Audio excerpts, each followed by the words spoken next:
বন্ধুরা, good morning. আর একটা নতুন ব্লগে তোমাদের সবাইকে স্বাগত। তা আজ দেখো সংসারে বাসি কাজবাজ সব হয়ে গেছে, স্নান পুজোও করে নিয়েছি, নিয়ে এইদিকে তুলছি বিছানা।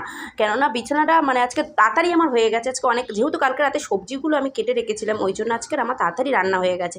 রান্না করতে করতে আমি বাসি কাজগুলো সেরে নিয়েছি, তাই জন্যই আজকে তাড়াতাড়ি 8টা 15-20 মধ্যেই আমার সংসারে কাজবাজ সব কিছুই হয়ে গেছে।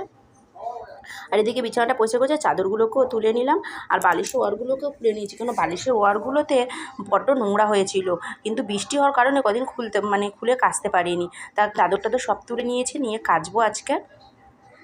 আর বিছানাটা পরিষ্কার থাকলেই মনে হয় যেন ঘর বাড়ি পুরো ঝিকঝাক পরিষ্কার আছে এইরকম। দেখো বিছানার চাদরটাকে পুরো টান টান করে দিচ্ছি, দিলেই যেন ঘরটা পরিষ্কার হয়ে যাবে। বা বর স্নান করে বেরোলে বরকে এদিকে খাইয়ে দেবো, বর কাজে চলে যাবে। তারপরে আবার ছেলে গেছে খেলতে প্র্যাকটিসে, ফুটবল প্র্যাকটিসে আছে, যেহেতু আজকে ফুটবল প্র্যাকটিসে গেছে, ফুটবল প্র্যাকটিস থেকে আসলেই যাবো স্কুলে আবার খেয়ে দিয়ে। দেখো বিছানা পুরো ঝিকঝাক করে পরিষ্কার করে নিলাম, ঠিক আছে বন্ধুরা। আর এইদিকে আমার সকালের ব্রেকফাস্ট দেখো, দুধ আর রুটি নিয়েছি, সকালে খাচ্ছি টিফিন। আর এদিকে ছেলেকেও ভাত খাইয়ে দিয়েছি, ছেলেই যে বসে আছে। তা আজকে ছেলেকে কী দিয়ে খাইয়েছি জানো বন্ধুরা? ছেলেকে আজকে খাইয়েছি কলা, দুধ আর ভাত, চটকি দিয়ে খাইয়ে দিয়েছি ওকে আজকে। তো একটু অন্যরকম খাওয়াটা তাই। আর এই দেখো ছেলেকে স্কুলে ঢুকিয়ে চলে এসেছি, বান্ধবীরা মিলে দাঁড়িয়ে আছি, এক জায়গায় গেছিলাম আমরা বান্ধবীরা মিলে একটু।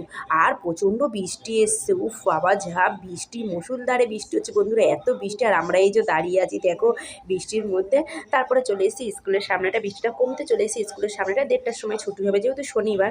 তার এদিকে জিলিপি কিনেছি, সামনেই বসেছে রথের মেলা, সেই জন্য কিনে নিয়েছি জিলিপি। উফ আমাদের জিলিপি পার্টিটা। আর আরেকজন দেখো মিষ্টি খায় না, ও খাচ্ছে গুড্ডে বিস্কুট, আর আমরা খাচ্ছি জিলিপি।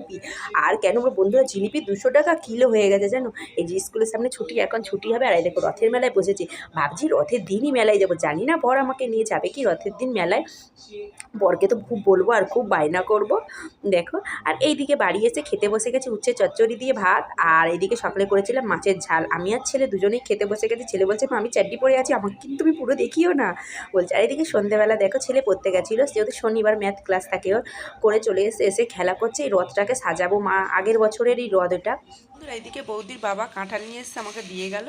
তা আগেরবারে 2বার কাঁঠাল খাওয়া হয়েছে, কিন্তু খাজা এতটা ছিল না, কিন্তু এবারে কাঁঠালটা খুব খাজা আর খুব টেস্টি, খুব ভালো লাগলো খেতে।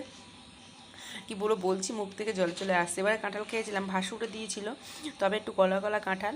তারপরে আমার মাও দিয়েছিল একটু গলা গলা, পাশের বাড়ি ওদের গাছেরও কাঁঠাল দিয়েছে একটু গলা গলা, কিন্তু এবার বৌদির বাবা নিয়ে এসে পুরো খাজা। উফ মন ভরে গেল আমার।